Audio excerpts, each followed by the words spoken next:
Bonjour à tous et à toutes et bienvenue pour cette capsule de joie.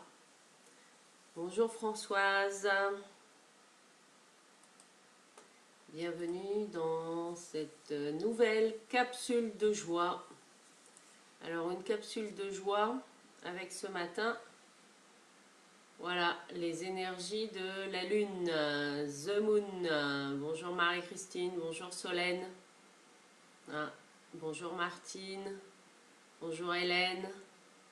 Ce matin, la journée commence avec la lune. Bonjour Guylaine. The Moon, dans la version du tarot de Scapini que j'utilise. Donc la lune, bien sûr, nous l'avons déjà eu dans les capsules de joie où le champ d'intervention était plus pour l'expression de l'imaginaire et des émotions. Et là, ce qui m'est venu ce matin en l'apprenant, en l'attirant aux hasards des arcanes. Martine, bah en fait, c'est pas forcément ma nouvelle coiffure, c'est les cheveux qui poussent. Et du coup, ils frisotent. Alors après, bon, parfois quand je les lave, j'arrive un peu à les discipliner, mais comme on dit, le naturel prend le dessus. Alors c'est un brushing 100% naturel. Et ça j'adore. Enfin moi en tout cas, que j'ai pas besoin de passer 3 heures à me lisser les cheveux chaque matin. En tout cas moi, ça me va bien. Il y en a qui prennent plaisir à ça, mais moi, c'est pas mon truc. Oui, coucou Marie-Christine, Hélène, bonjour Emmanuel, bonjour Sandrine. Voilà, et bienvenue donc dans cette capsule de joie avec les énergies de la lune. Oui, énergie de la lune et le message clé autour de la lune ce matin. Bonjour Lydia, bonjour Marie-Laure. C'est la famille. Et oui. La lune peut représenter la notion de famille, le foyer, la famille. Et j'ai senti que c'était sur cette notion-là. Oh, super, vous êtes nombreux et nombreuses à vous connecter en même temps. Bonjour Emmanuel à nouveau, bonjour Sandrine, Marie-Laure, Catel, voilà. Merci aussi à vous pour votre fidélité. Voilà, tous les matins à 9h30, quand ces capsules de joie sont en direct. Merci, merci. Donc la famille, la famille. Alors effectivement,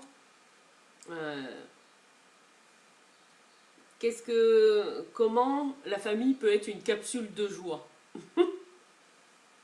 C'est une bonne question, me direz-vous. Eh bien, peut-être que c'est tout simplement aussi, moi ce qui me vient là, c'est que bien sûr nous avons tous et toutes ce que l'on appelle la famille de sang, c'est-à-dire nos parents biologiques. Parfois ce sont les parents adoptifs et parfois ces parents adoptifs sont multiples selon ce que chacun et chacune a vécu. Donc la première famille, effectivement, que nous connaissons, c'est la famille dans laquelle nous sommes nés et ou élevés, puisque ça, voilà, ça dépend des situations. Et puis après, arrivé, bon, peut-être plus à l'âge adulte, il y a la famille que nous créons, soit en ayant des enfants, par exemple, c'est aussi un type de famille. Et il y a aussi, pour moi, une troisième famille, qui est la famille de cœur. C'est-à-dire des personnes avec qui, voilà, même si ce ne sont pas nos enfants ou nos parents, etc., on s'en fout. C'est des gens avec qui on se sent bien dans le quotidien et à les voir régulièrement. Ça va plus loin que de l'amitié, en fait. C'est ce que j'appelle, moi, les familles de cœur. Alors Françoise qui nous dit oui, pour Pâques, les familles ne seront peut-être pas réunies. Ben, peut-être pas toutes, non. Certaines, oui, puisque ben, avec le confinement, certains ben, confinent en famille. Hein. Donc après, oui, ça va dépendre de... Alors c'est vrai que c'est le week-end du Pâques, oui, comme tu le rappelles, Françoise, mais en même temps, euh, pardon, en même temps des... c'est des alertes Facebook en même temps. Et du coup, ça m'a fait perdre le fil. En tout cas, la Lune, voilà, la Lune, un de ses champs de signification, c'est la famille. Et c'est l'introduction pour cette capsule de joie hein, de ce matin, la famille. Donc, ça peut être votre famille de sang, ça peut être votre famille de cœur, hein, ça peut être le cas, par exemple, pour les personnes qui ont été adoptées, hein, voilà, et qui ont leur famille de cœur, qui les ont élevées, etc. Et puis après, ça peut être la famille que vous avez créée ou la famille que vous choisissez, voilà, avec des amis avec qui il y a des affinités particulières, voilà. Après, la Lune, par extension, vous voyez, c'est la famille, ça peut être aussi plus large, la communauté, hein, le réseau aussi. Donc, comment dire, le premier réseau que nous connaissons tous, c'est le réseau familial. Après, voilà, selon les aléas de la vie, ben, ce réseau familial peut être vite peut vite disparaître hein, pour laisser la place à un autre type de réseau. Mais c'est ça qui est important. Alors, Martine, oui. Ah, Martine qui nous dit qu'avec Nad, Valou, Fred, c'est sœurs et frères de cœur. Eh ben ouais, c'est chouette. C'est chouette d'avoir hein, des belles amitiés comme ça. Oui, parce que ben nous avons le droit aussi. Voilà. Ce qui me vient, c'est que nous avons le droit aussi de choisir notre famille. Hein. La famille que l'on construit. Et en tout cas, nous avons le droit de choisir les gens ou la communauté, parce que c'est marrant, il y a aussi la notion de communauté qui me vient là. Donc c'est plus large que la famille. Hein. C'est la communauté hein, dans laquelle nous souhaitons vivre, hein, par exemple. Bonjour Rosa. Hop. Donc la famille, la communauté, comment ces mots résonnent pour vous ce matin? Est-ce que ça vous parle ou est-ce que vous en êtes, chacun et chacune, avec cette notion de famille et de communauté hein. Alors, Marie-Laure qui nous dit, c'est rigolo que tu aies tiré cette carte car elle vient de passer un moment en visio. Ah, car ce soir, d'accord, tu vas passer un moment en visio avec tes enfants, super. Tu as hâte et ça te met le cœur en joie. Ah ben oui, oui, ben c'est chouette. Hein. Ben oui, moi ce confinement en tout cas m'a d'autant fait prendre plus conscience que certes, ben oui, j'ai ma famille de sang, mon frère, ma soeur, ma mère, voilà. Et puis des oncles et tantes, et puis des cousins, cousines, voilà. Ça c'est ma famille de sang. Mais j'ai aussi, et j'ai beaucoup de chance, à Saint-Brieuc, voilà, d'avoir aussi tout un réseau d'amis, de voisines, voilà, et cette famille-là, elle est pour moi en tout cas au moins aussi importante que ma famille de sang. Hein, donc c'est aussi choisir, hein, vous avez le droit de choisir la famille dans laquelle vous voulez vivre et vous épanouir. Bonjour Pascal. Ah, Rosa qui dit que tu n'as pas eu le coup de sonnette. Ah oui, l'alerte. Mais il n'y a pas de lien en fait sur Facebook. La carte du jour, Rosa, je vais le dire pour ceux qui arrivent là. C'est la lune, la 18e arcane du tarot, The Moon. Et ce matin, c'est le chant de la famille, la communauté. Et oui, tiens, c'est marrant, je ne pensais pas du tout vous parler de ça ce matin, mais ça m'amène, moi, à vous parler d'une expérience que j'ai faite il y a 2 ans. Oui, c'est ça, oui, 2017, donc bientôt 3 ans. En fait, j'ai participé pendant plusieurs mois. Hein, nous étions un groupe au départ de 8-10 personnes, avec l'idée en fait eh bien, de créer un groupe avec le projet d'avoir des habitats partagés sur le même lieu. Et donc quand nous nous sommes réunis, ce qui était chouette, c'est que l'un de nous, Régis, avait un super livre qui était le témoignage en fait de plusieurs expériences.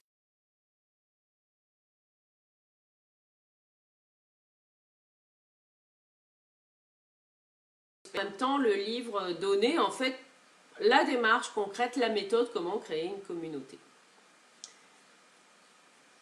Et c'est vrai que moi, ça va faire bientôt 4 ans, j'ai eu une vision, voilà, lors d'un séminaire que je faisais pour ma croissance personnelle. J'ai eu une vision d'un lieu, voilà, où il y avait une partie, comment dire, avec ma maison personnelle, voilà, en bois, enfin voilà, j'avais l'architecture, etc. Alors que j'aurais jamais pensé aller vers ce type d'habitation à ce moment-là, hein, voilà, dans cette forme-là. Hein. Et puis je voyais très clairement, en fait, c'est comme si j'avais une vue du dessus. Vous voyez, c'est comme si j'étais en hélico et puis que je voyais, en fait, voilà, un ensemble, donc une maison en bois en U avec un bassin, donc ça c'était mon habitation, un ensemble d'arbres et puis ensuite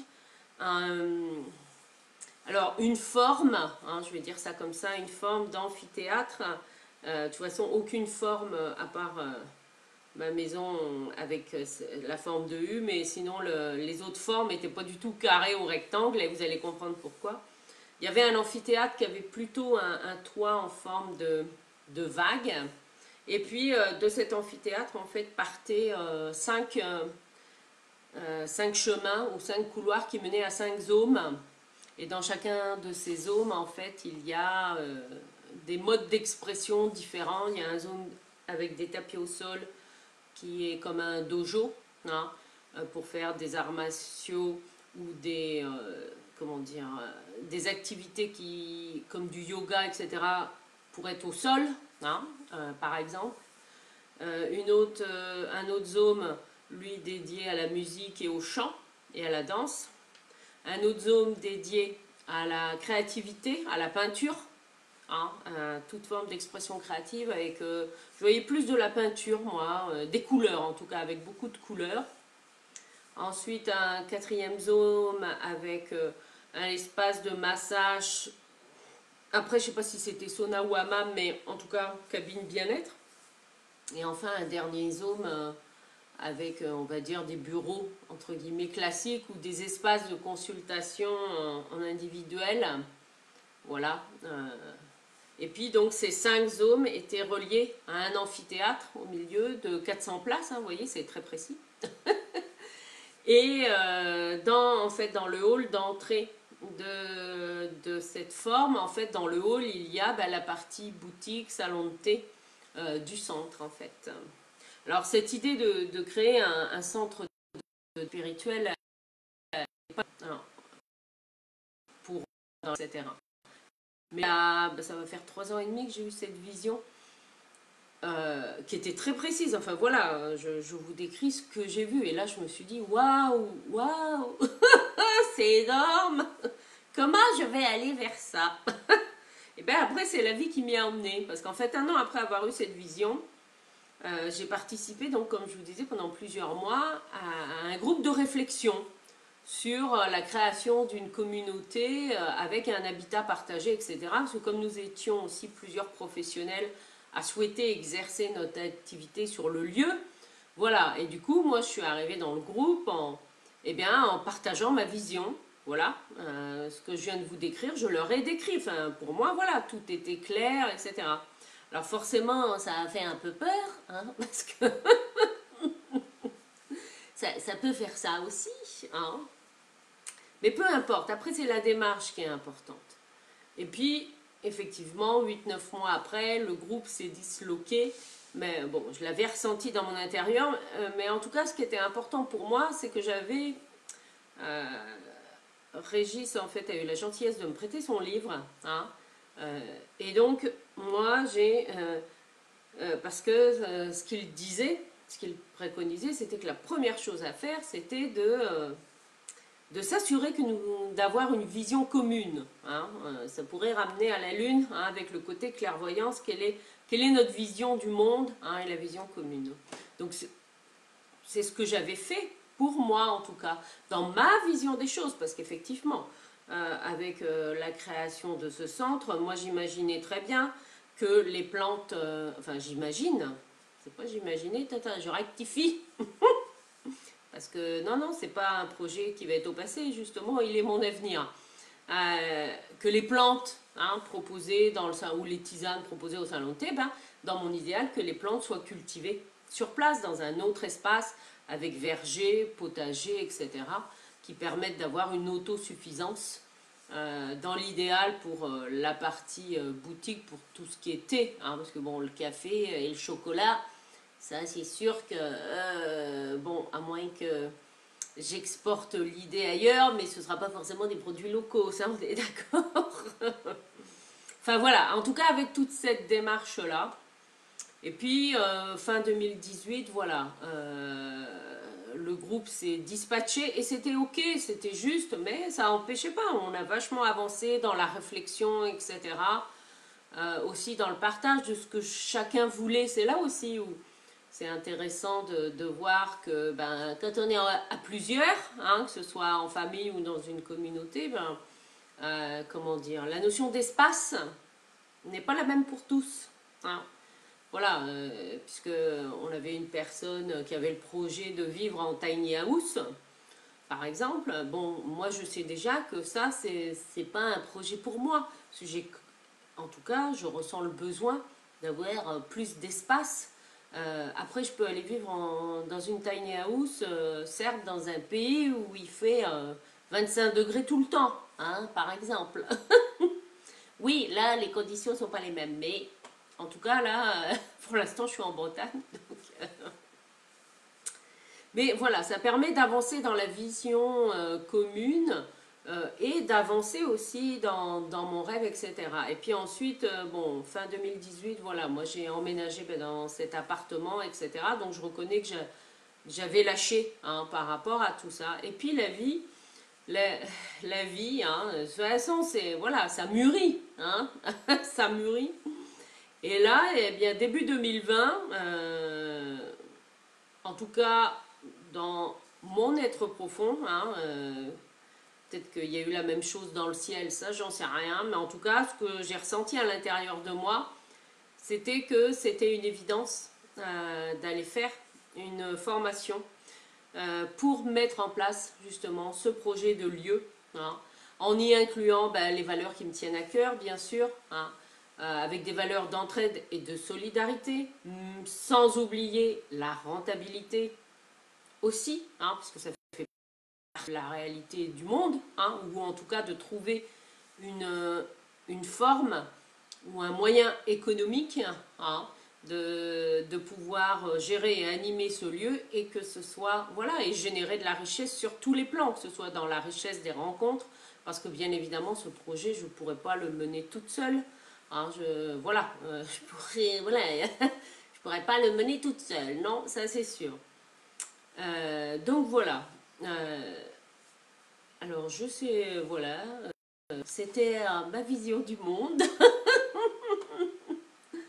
Et du coup, j'ai perdu le fil. Pourquoi il fait que je vous parle de ce projet de communauté? Mais bon, c'est pas grave, c'est comme ça. Ah oui, peut-être par rapport à... Pardon, je refais le lien avec ma famille et la communauté. En fait, ce projet de communauté, il ne m'a pas quitté quelque part. Mais je me suis dit, moi, quitte un jour à créer ça dans la matière, eh ben, autant le faire aussi, hein, avec des gens avec lesquels je me sens dans les mêmes vibrations. Hein. C'est aussi ça. Alors, oui, c'est ça, la famille, la communauté, Rosa. Ah non, ce qui peut donner cette impression, c'est qu'aujourd'hui, j'ai mis mes lentilles. Donc je n'ai pas mes lunettes. Oui, oui, c'était un livre très intéressant, alors qui mettait aussi hein, les écueils qu'il y avait eu dans certaines communautés, même si ces communautés avaient la même vision, même si le noyau de départ avait la même vision. Hein.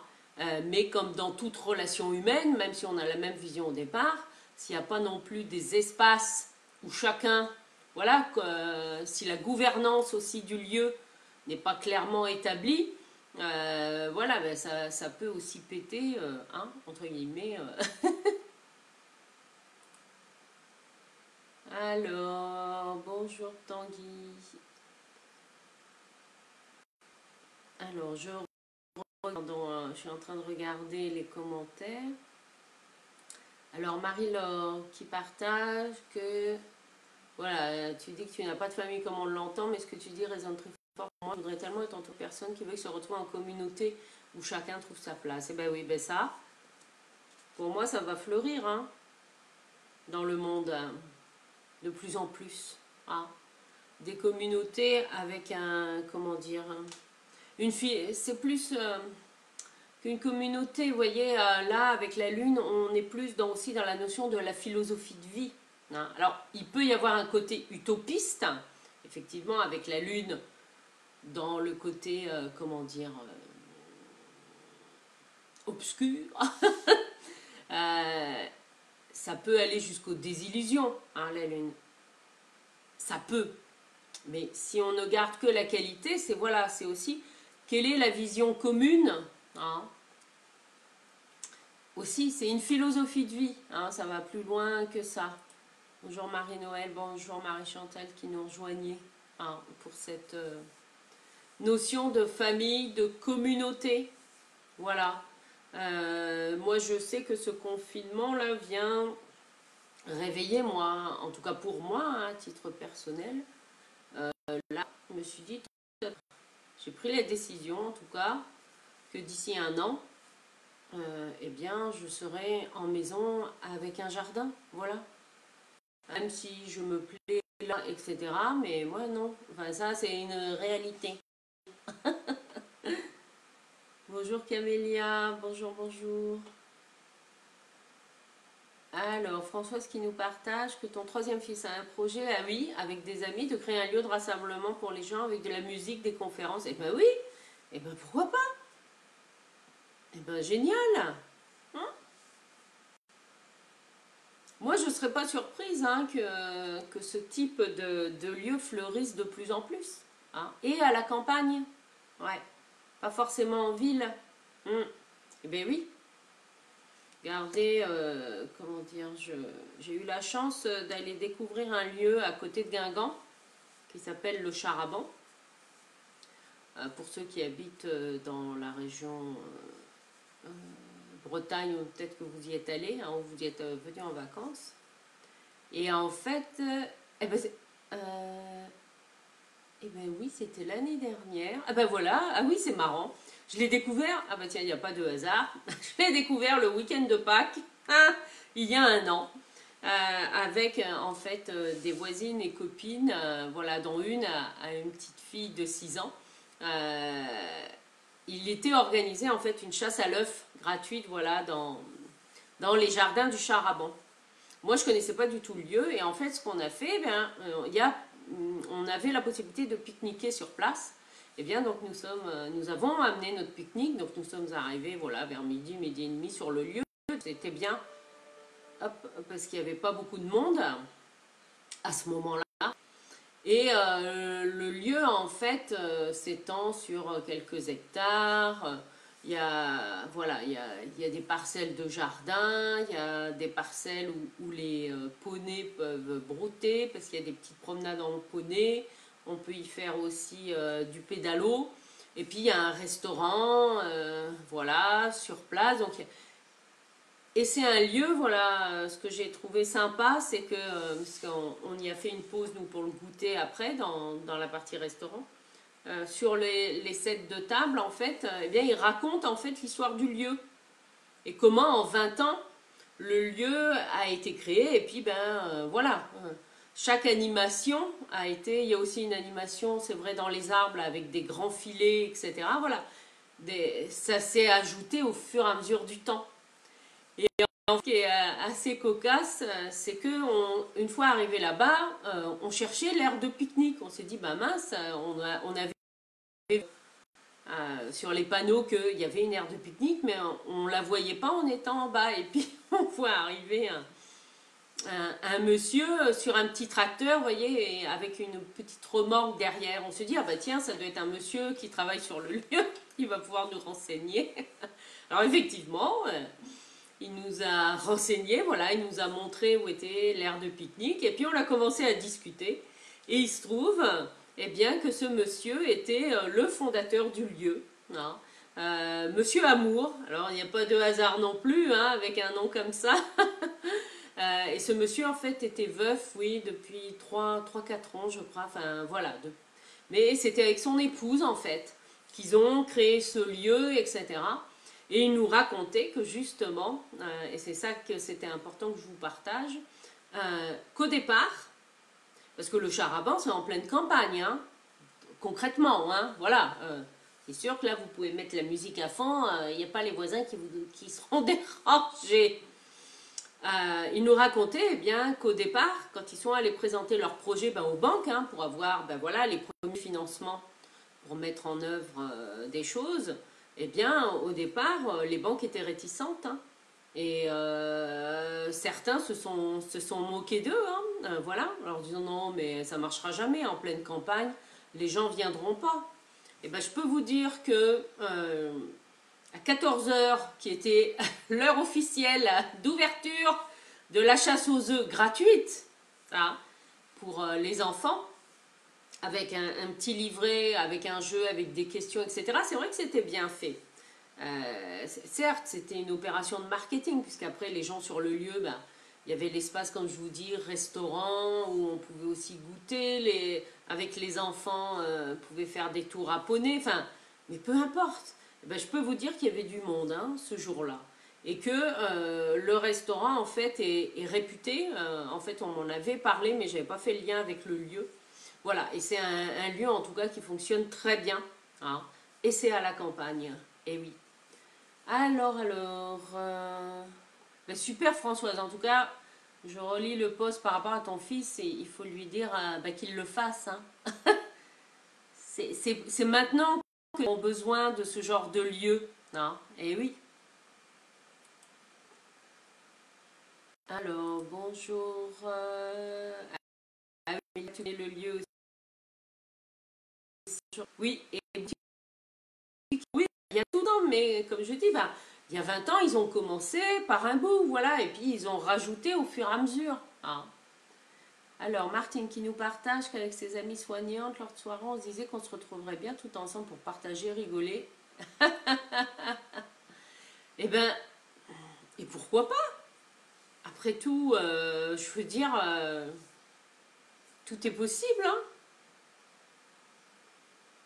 Et c'est vrai que ça me fait penser que si dans cette idée de communauté, là, dans le groupe de réflexion auquel j'ai participé, parce que c'était pas le premier, hein, pour moi en tout cas, bon, ça me titille peut-être, voilà, c'était le deuxième auquel je participais. Il y a aussi ce qui est extraordinaire, quand c'est bien géré, c'est toujours pareil. On avait réfléchi effectivement aussi à la mutualisation, hein, que ce soit des livres, comment dire, alors d'ustensiles de cuisine par exemple pour des grands groupes aussi, hein, parce qu'on avait imaginé avoir une salle qui permettait, voilà, une salle communautaire un peu, hein, où au moins une fois par semaine on pouvait dîner ensemble, mais ça voulait dire qu'il y avait l'espace aussi pour recevoir des groupes, puisque comme l'idée était, je vous le rappelle aussi, hein, que le lieu serve pour des rendez-vous professionnels, où on pouvait très bien imaginer, si un dimanche une personne habitant sur le lieu voulait inviter des amis ou de la famille, voilà, il y avait un espace avec le côté bibliothèque et mutualisation aussi, Genre les appareils à fondu, appareils à raclette, les crêpières, parce que ça c'est des appareils que bah, on a tous individuellement chez nous, enfin généralement, hein. Et puis on s'en sert pas forcément tous les jours, vous voyez, c'est dans ce sens-là. Non. Alors bien sûr, ça signifie, c'est comme tout, qu'il y ait des règles, hein, parce que la personne qui emprunte l'appareil à raclette, qui est tout propre et tout, qui pense pas à le ramener, ou qui le ramène et puis qui est mal nettoyé, enfin bon, voilà. Et ça fait partie des règles de vie, hein. Alors, Sandrine qui nous partage. Ah oui, Sandrine, tu fais partie des personnes qui ont créé le Qui Café Quoi, super. J'y suis allée, moi, pour des répétitions de chorale à Langueux. C'est chouette. Et ben ouais, je trouve super chouette comme idée, ce café associatif. C'est un café associatif, ouais. C'est vrai que c'est très sympa. Certains connaissent, oui, le chat. Raban, pardon. En ce moment. Ah, je connais pas. Le béguinage, je connais pas. C'est quoi? C'est le nom d'un lieu, Camélia? Je sais pas.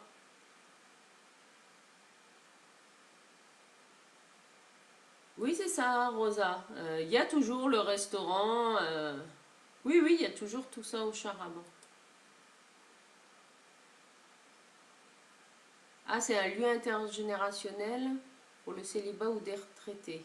Ah, ah bah après, dans une communauté, il peut y avoir des familles, des gens célibataires, de l'intergénérationnel, mais en même temps, qu'est-ce que ça nous raconte là? Ouh, je vois qu'il est, pardon, déjà 10 heures, oui. C'est moi qui me dis que. Et je terminerai là-dessus. Euh, on a, on n'a rien inventé, hein. Moi, j'entends encore ma mère me raconter que pendant les hivers, quand elle était petite, eh bien, les deux grands-mères, ces deux grands-mères, en fait, venaient habiter avec eux, voilà, avec elle et ses parents, qui avaient la chance d'avoir une grande maison. Et donc les deux grands-mères ben, qui étaient toutes les deux veuves, hein, voilà, eh bien, venaient passer l'hiver en fait. Et donc, voilà, tout le monde passait l'hiver ensemble. Hum. Et, ben oui, et aujourd'hui, ben, c'est en maison de retraite. Oh. Ben oui, hein, ou en EHPAD. Généralement que les gens finissent leur vie. Hum. Voilà, bon, après, il peut y avoir aussi besoin de ce type de structure à un moment donné, hein, parce que moi je me souviens d'un de mes grands-pères, Georges, voilà, qui, même si physiquement il était en forme, etc., il faisait sa balade d'1 heure tous les jours, etc., il n'avait pas de problème spécial de santé, hein, mon grand-père. Sauf que à un moment donné, eh bien, alors c'était pas de l'Alzheimer, mais enfin, les médecins nous ont parlé de sénilité. Et ça se traduisait comment? Eh ben, il se levait à 2 heures du matin, en pensant que c'était le matin, et puis ben, il allait prendre son petit déjeuner. Et puis du coup, il allait réveiller ma grand-mère. Et comme ma grand-mère, elle, avait des difficultés à marcher, etc., enfin, au bout d'un moment, c'était plus gérable pour elle. Donc, ben oui, il a fallu voilà, prendre la décision que mon grand-père aille dans une structure spécialisée où il allait pouvoir être pris en charge. Voilà, parce que ça devenait à gérer dans le quotidien, hein. Et puis voilà. Après, je dis pas que c'est facile, hein, comme décision à prendre, hein.